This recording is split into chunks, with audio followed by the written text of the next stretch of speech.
Mummy kitchen లో ఏం చేస్తున్నావు? వంట చేస్తున్నాను రియో.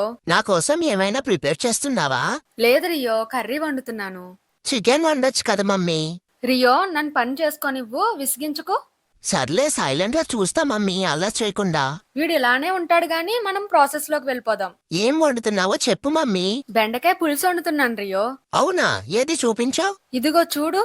వెజ్జా ఈరోజు? అయితే నాకు అస్సలు ఇక్కడ పని లేదు. వండుకో మమ్మీ, వండుకో, నేను వెళ్తున్నా. రియోతో అలా అన్నాను గాని ఉత్తి బెండకాయ కర్రీ ఏం తింటాం, ఎండ్రాయిలు వేసి వండుతా చూసేయండి. పాన్ లో ఆయిల్ వేసుకుని నీట్ గా క్లీన్ చేసిన ఎండ్రాయిలు వేసుకుని ఫ్రై చేసుకోవాలి.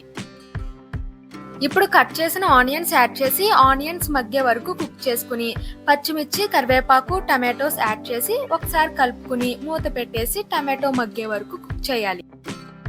ఇప్పుడు చిటికెడు పసుపు వేసి ఒకసారి కలిపి కట్ చేసిన బెండకాయ ముక్కలు యాడ్ చేసి మూత పెట్టేసి బెండకాయలు కొంచెం సేపు మగ్గనివ్వాలి. ఇప్పుడు టేస్ట్ కి సరిపడా సాల్ట్, స్పైసీకి తగ్గట్టు కారం యాడ్ చేసి మంచిగా కలుపుకుని చింతపండు రసం, కూరకు సరిపడా వాటర్ వేసి మూత పెట్టేసి మీడియం ఫ్లేమ్ లో కర్రీ దగ్గర పడే వరకు కుక్ చేయాలి. ఇలా కర్రీ దగ్గర పడ్డాక కొత్తిమీర వేస్తే బెండకాయ ఎండ్రాయిలు కర్రీ రెడీ. టేస్ట్ చాలా బాగుంటుంది, ఒకసారి ట్రై చేసేయండి. రెసిపీ నచ్చిందా?